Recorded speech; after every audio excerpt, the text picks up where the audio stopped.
Hip.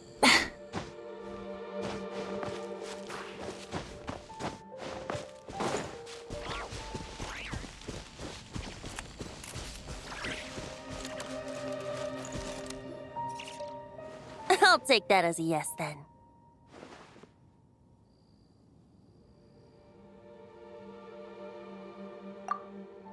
Ah, finally, you're here! Do you have a message for me from someone by any chance? There's not a single prophecy about you in that dictionary. That's what you were about to say, right? Oh? One moment. Your curiosity seems as strong as ever, Barbeloth. Alas, my future will have to remain absent from your dictionary. The wind may be happy to let dandelions trace its form and have poets sing it into verse. But so, dear Barbeloth, please do set your pen down. Words heard on the wind are not meant to be recorded on the page. If you're truly interested in this legend, allow me to fashion it into a poem. I'll be sure to share it with you ladies at our next tea party. Barbeloth has always been a reasonable person, and I believe she heard my request. As such, our conversation should be free from interruptions for now. Wait, Barbeloth was listening in just now? Paimon didn't notice a thing! Well, she is a Hexenzirkel mage. They all have quite a few tricks up their sleeves. Still, you noticed right away and even got her to leave us alone. Doesn't that make you the real master at cards here? Given the various practical factors at play, I'd call myself a master with limits. There you go, being all secretive again. Well, anyway, there wasn't a single thing about you in that dictionary. You being here is enough. Barbeloth's prophecy concerning me may be incomplete, but it's not incorrect. There's something I need to do, and I could indeed use your help. Trusty as always. In that case, could you play a song with me later? Yep, that's all. But don't worry, this isn't a performance to decide the fate of some consequential event. It's just a duet between friends. The last time I played this song, the howling gale was my sole audience, and the notes scattered in all directions, leaving only fragments of the melody behind. But now, with a friend like you by my side, why should the wind alone bear witness to this music? Besides, I think my hands will be just that much steadier, playing alongside a trusty friend like you.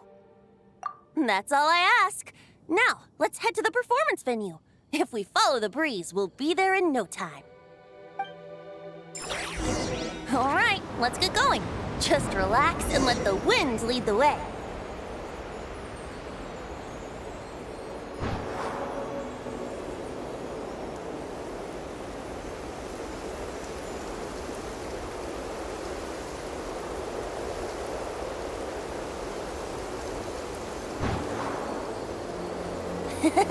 No need to hold your breath.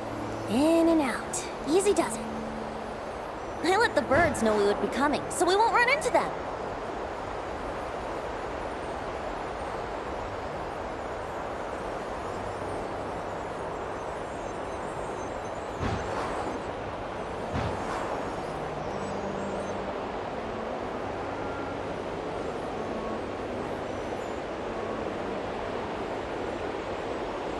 Don't worry, it's just a little ocean spray.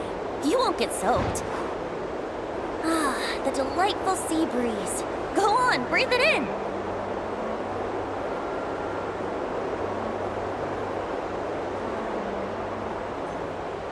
We're almost there.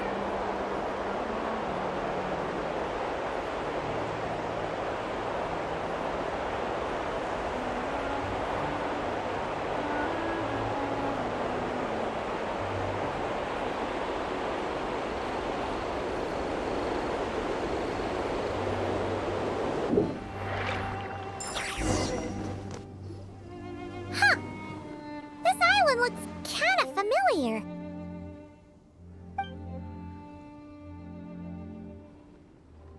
Not always.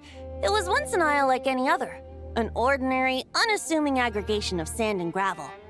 That is, until seeds of stories were brought here by the wind and cultivated by time. And in due course, the wind brought forth new tales, and time caused them to grow into legends.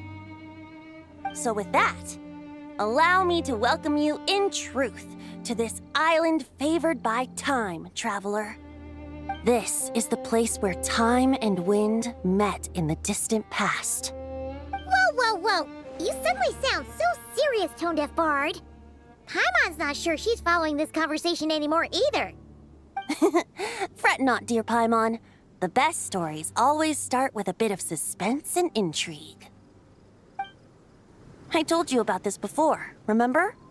About how I encountered Time at the Thousand Winds Temple and received some help?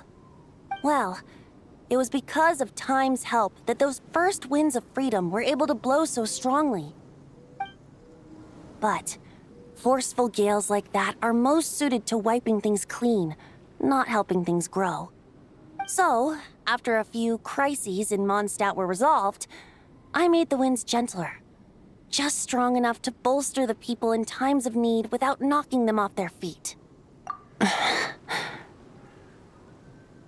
Shadows gather in the distance. I'm sure you felt it too. I've heard about the Pyro Archon's face-off with the ruler of death, Renova, and what happened to the Fatui Harbinger, the captain. And that's not even mentioning how abyssal activity has been encroaching closer and closer to Mondstadt. I fear the impending crisis may be beyond what humans alone can solve. In light of that, I need to be prepared. It is the Animo Archon's duty to intervene in times of need. As such, I, Barbados, will bring forth a wind strong enough to disperse whatever storm lies ahead. But if I whip up a gale of such strength in Mondstadt City, it would just turn the place upside down. Clothes, hats, the flowers that rest on people's balconies. That's why I chose to do it here. A place where I once offered an ode to time. Who knows? Perhaps time shows this island special favor precisely on account of my lovely, lovely music. Wait, so is this place really that special? It sure doesn't look like it. There's a tide that ebbs and flows, and a bunch of birds that come and go. It just seems normal. Time's impact on things isn't limited to what the eye can see. Think of it like a ripe sunsetia. If the outer peel remains intact, it's nearly impossible for the average person to tell whether the fruit inside is ripe. But even the tiniest hole in said peel will cause the fruit to rot, starting from that spot. Nestled in the hands of time, not one blemish marks this island's peel. Thus, time's influence on its very essence remains hidden to all. At the most fundamental level, of course, all things that lack time's favor will be erased at some point. But with the power that remains here, I can leverage time to draw a boundary around the wind. That way, the outside world won't notice a thing, no matter how powerful of a gale I whip up here. Of course, as the one requesting help, I should offer something in return. That's why I invited you here, traveler. So we could perform an ode to time together. Just let me know when you're ready. Oh, and I can lend you an instrument if you need one.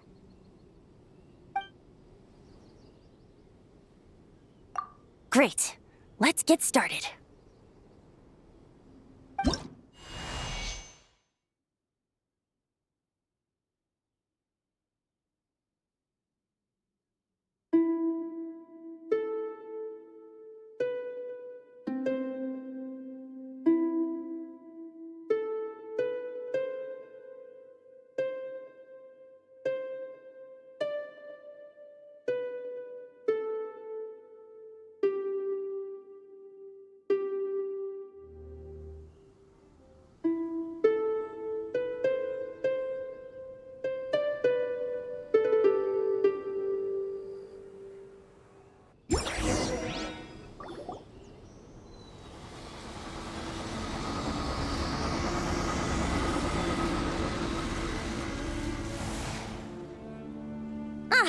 Looks like our music has moved some in our audience to step on stage.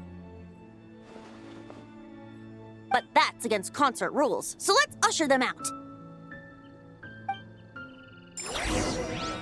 I understand your love for music, of course. But for now, I'm going to have you leave the premises.